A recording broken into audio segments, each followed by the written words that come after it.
नमस्कार साथियों, स्वागत है आपका फाइनेंशियल इकोनॉमिक्स की इस क्लास में। आज हम चर्चा करेंगे मुद्रा के परिमाण सिद्धांत की। और मुद्रा के परिमाण सिद्धांत के अलग अलग दृष्टिकोण हैं, तो उनमें से आज हम चर्चा करेंगे नगद लेन देन दृष्टिकोण की या कैश ट्रांजैक्शन अप्रोच की। तो ये जो सिद्धांत है वो किसको द्वारा दिया गया था? इरविंग फिशर द्वारा। तो इसलिए इसको क्या कहा जाता है? फिशर का मुद्रा परिमाण का सिद्धांत या फिशर का विनिमय समीकरण। तो देखते हैं ये सिद्धांत किस प्रकार से क्या क्या बात करता है। तो मुद्रा के परिमाण सिद्धांत के नगद लेन देन संस्करण को अमेरिकी अर्थशास्त्री इरविंग फिशर ने अपनी पुस्तक the purchasing power of money, जो कि 1911 में प्रकाशित हुई थी, में प्रतिपादित किया था। फिशर के अनुसार, इस सिद्धांत के अनुसार जो क्या बात करता है कि अन्य चीज़ें समान रहने पर यदि संचलन में या प्रचलन में मुद्रा की मात्रा बढ़ जाती है तो मूल्य स्तर भी प्रत्यक्ष अनुपात में उतना ही बढ़ जाता है और मुद्रा का मूल्य उतना ही घट जाता है, और इसके विपरीत भी। तो इस तरीके से सिद्धांत बताता है कि मुद्रा का जो मात्रा है या मुद्रा की प्रचलन में मात्रा है वो कीमत स्तर को प्रत्यक्षता और समान अनुपात में प्रभावित करती है। फिशर के मुद्रा परिमाण सिद्धांत को उनके प्रसिद्ध विनिमय समीकरण यानी कि इक्वेशन ऑफ एक्सचेंज के माध्यम से समझाया जा सकता है। तो उन्होंने क्या समीकरण दिया था? MV = PT, यानी कि जो M और V का गुणा है वो P और T के गुणा के बराबर होगा, या अपन कह सकते हैं कि P = MV/T के रूप में। तो यहाँ पे लिख सकते हैं कि अन्य वस्तुओं की तरह ही मुद्रा की कीमत मूल्य स्तर भी मुद्रा की मांग और आपूर्ति से निर्धारित होता है। तो मुद्रा की कीमत जो होगी वो किस पर निर्भर करेगी? मुद्रा की मांग और पूर्ति पर। तो देखते हैं मुद्रा की आपूर्ति या पूर्ति किस तरीके से निर्धारित होती है। तो मुद्रा की आपूर्ति, चलन में मुद्रा की मात्रा M और यह मुद्रा जितनी बार हाथों से बदलती है यानी कि मुद्रा का प्रचलन वेग V, इन दोनों के गुणा के बराबर होती है। फिशर के समीकरण में V जो है मुद्रा का प्रचलन वेग को प्रदर्शित करता है, जिसका अर्थ है कि मुद्रा की एक इकाई किसी निश्चित समयावधि में लेन देन के लिए औसतन कितनी बार प्रयोग की गई है या कितने हाथों से होकर गुजरती है। तो ये मुद्रा के प्रचलन वेग को बताता है V यहाँ पे। इस प्रकार M × V जो है निश्चित समयावधि में संचलन में मुद्रा की कुल मात्रा को प्रदर्शित करता है। चूँकि मुद्रा का उपयोग केवल लेन देन के उद्देश्य के लिए किया जाता है, इसलिए मुद्रा की कुल आपूर्ति निश्चित समयावधि में अर्थव्यवस्था के सभी लेन देनों में मुद्रा व्यय के कुल मूल्य के बराबर होगा या होती है। तो ये हमारी मुद्रा की आपूर्ति पक्ष को दिखा रहा है, M × V। अब दूसरा पक्ष है मुद्रा की मांग। तो चूंकि मुद्रा केवल विनिमय उद्देश्यों के लिए प्रयोग की जा सकती है, इसलिए मुद्रा की मांग अपने स्वयं के लिए यानी कि जमाखोरी या संग्रहण के लिए या संचयन के लिए नहीं की जाती है, बल्कि इसकी जो मांग है वो लेन देन के उद्देश्य के लिए की जाती है। अतः मुद्रा की मांग लेन देन की गई सभी वस्तुओं और सेवाओं के कुल बाजार मूल्य के बराबर होगी। इसे औसत मूल्य स्तर यानी कि P, जिसको सामान्य कीमत स्तर भी कहते हैं, तथा वस्तु और सेवाओं की कुल मात्रा T, इन दोनों के गुणा के द्वारा मुद्रा की मांग को ज्ञात किया जा सकता है। यानी कि मुद्रा की मांग किसके बराबर होगी? सामान्य कीमत स्तर P और वस्तु और सेवाओं की कुल मात्रा T के गुणनफल के बराबर। इस प्रकार विनिमय के फिशर का समीकरण मुद्रा की आपूर्ति या सभी लेन देन में मुद्रा व्यय के कुल मूल्य और मुद्रा की मांग या लेन देन की गई सभी वस्तुओं के कुल मूल्य के बीच समानता या बराबरी का प्रतिनिधित्व करता है।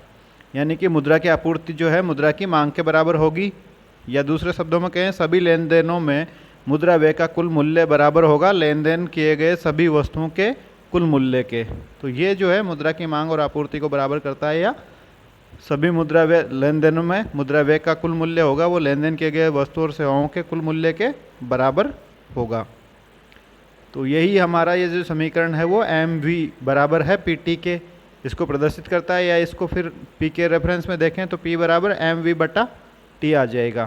तो इस समीकरण में M किसको प्रदर्शित करता है? मुद्रा की मात्रा को चलन के अंदर, V मुद्रा के प्रचलन वेग को, P सामान्य कीमत स्तर को, और T कुल वस्तु और सेवाओं के लेन देन मात्राओं को बताता है। विनिमय का समीकरण एक सममिति समीकरण है, यानी कि ये एक आइडेंटिटी है या एक सर्वसमीका है। अर्थात MV सैद्धांतिक रूप से PT यानी कि MV = PT के बराबर होगा। यानी कि सिद्धांत ये बता देगा कि भाई MV जो है सदैव PT के बराबर होगा। और इसका अर्थ यह है कि अनुभविक या तथ्यात्मक अर्थ में सैद्धांतिक रूप से समीकरण हमेशा सही होना चाहिए कि MV हमेशा PT के बराबर ही होगा। समीकरण इस तथ्य को बताता है कि सभी मुद्रा व्यय का वास्तविक कुल मूल्य, जिसको कि एम भी बताता है, हमेशा बेची गई सभी वस्तुओं के वास्तविक कुल मूल्य पीटी के बराबर होगा। भाई सामान्य उदाहरण है, मान लीजिए एक व्यक्ति सामान बेच रहा है और दूसरा खरीद रहा है, तो बेचने वाला है उसको जो मूल्य मिलेगा वो खरीदने वाले के द्वारा पेमेंट किए गए मूल्य के बराबर ही तो होता है। तो इसी तरीके से ये बात हो रही है कि एक तरफ खरीदार जो पैसा देगा और बेचने वाला है उसको जो मिलेगा वो एक ही राशि होती है, वो दोनों बराबर होंगी। खरीद के लिए क्या खर्च किया जाता है यानी कि एमवी, और बिक्री के लिए क्या प्राप्त होता है यानी कि पीटी, हमेशा बराबर होती हैं। किसी के द्वारा जो खर्च किया जाता है वही दूसरे को प्राप्त होना चाहिए। इस अर्थ में विनिमय का समीकरण कोई नया सिद्धांत नहीं है, बल्कि एक सामान्य सत्य की ओर इशारा करता है। इरविंग फिशर ने मुद्रा के शास्त्रीय परिमाण सिद्धांत को विकसित करने के लिए विनिमय के समीकरण का उपयोग किया, अर्थात मुद्रा की आपूर्ति और मूल्य स्तर के बीच एक तथ्यात्मक संबंध स्थापित करने की कोशिश की। दीर्घकाल में पूर्ण रोजगार स्थितियों के अंतर्गत कुल उत्पादन नहीं बदलता है यानी कि टी स्थिर रहता है, और मुद्रा का प्रचलन वेग वी भी स्थिर रहता है। इन मान्यताओं के आधार पर उन्होंने फिशर मुद्रा के आपूर्ति और मूल्य स्तर के बीच एक कारण संबंध प्रदर्शित करने की कोशिश करता है और उसमें वो सफल रहता है।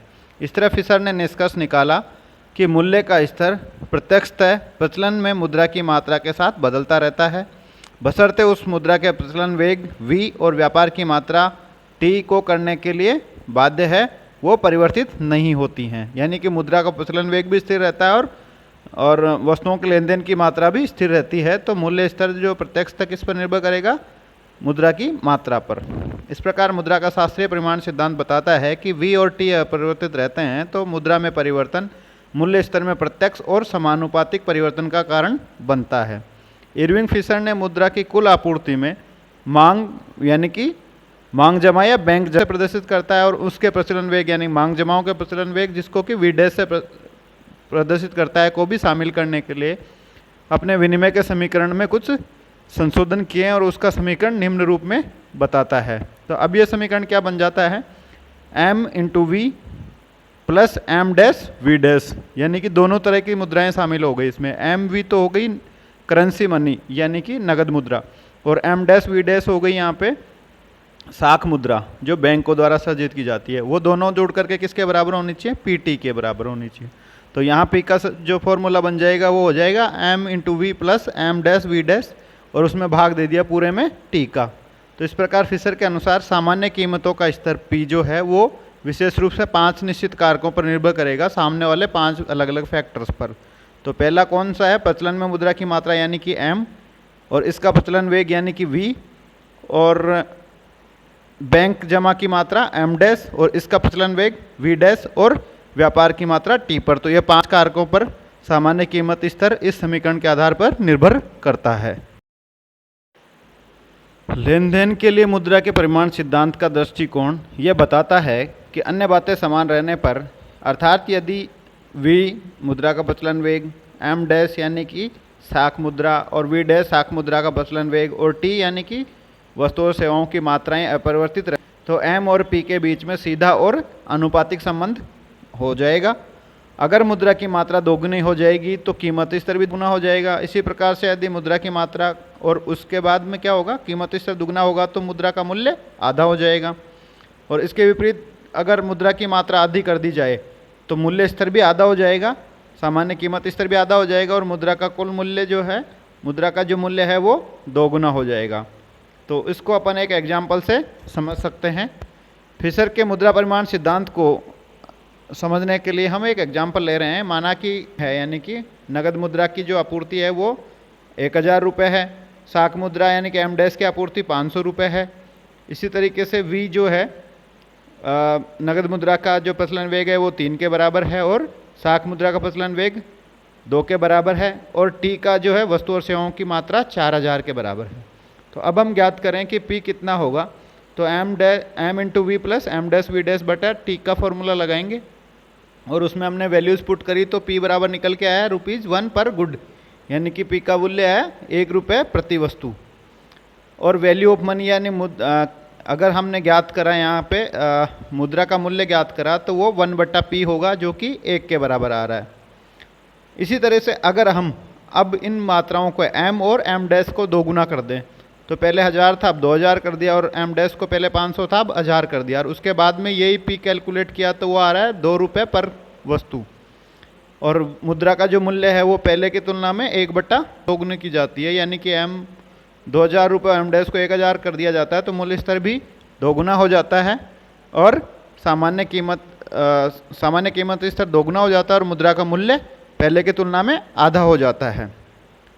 अब अगर देखें कि मुद्रा की आपूर्ति को आधा किया जाए, तो वो हम इस चित्र में एग्जाम्पल में देख रहे हैं कि पहले 1000 रुपये था एम का मूल्य, अब 500 कर दिया, और एम डैश का वैल्यू 500 था, उसको 250 कर दिया, और उसके बाद पी कैलकुलेट किया तो वो 1/2 पर गुड आ रहा है।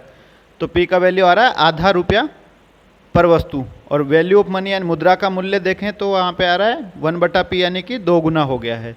तो इस तरीके से मुद्रा की आपूर्ति आधी हो जाएगी तो मूल्य स्तर भी आधा हो जाएगा p, और मुद्रा का मूल्य जो होगा वो 2 गुना हो जाता है, 1 से बढ़कर 2 हो जाता है। तो मूल्य स्तर और मुद्रा के मूल्य में मुद्रा की आपूर्ति में बदलाव के प्रभाव को चित्र 1A और 1B में दिखाया गया है।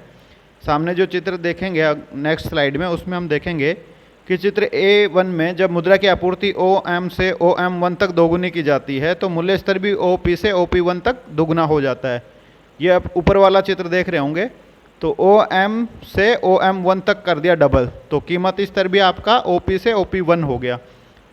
इसी तरीके से यदि मुद्रा की आपूर्ति OM से OM2 करके आधी कर दी जाए तो कीमत स्तर भी OP से आधा होकर के OP2 हो जाता है। तो इस तरह से मूल्य वक्र जो है P बराबर फंक्शन ऑफ M जो है वो एक 45 डिग्री की रेखा है जो मुद्रा आपूर्ति और मूल्य स्तर के बीच में सीधा और अनुपातिक संबंध को बताती है। अब नीचे वाला हम चित्र देखते हैं, चित्र 1B। तो उसमें जब मुद्रा की आपूर्ति OM से OM1 तक दोगुनी हो जाती है तो मुद्रा का मूल्य 1/OP से 1/OP1 तक जा करके और आधा हो जाता है। और जब मुद्रा की आपूर्ति OM से OM2 तक आधी हो जाती है तो मुद्रा का मूल्य बढ़ करके OP1 से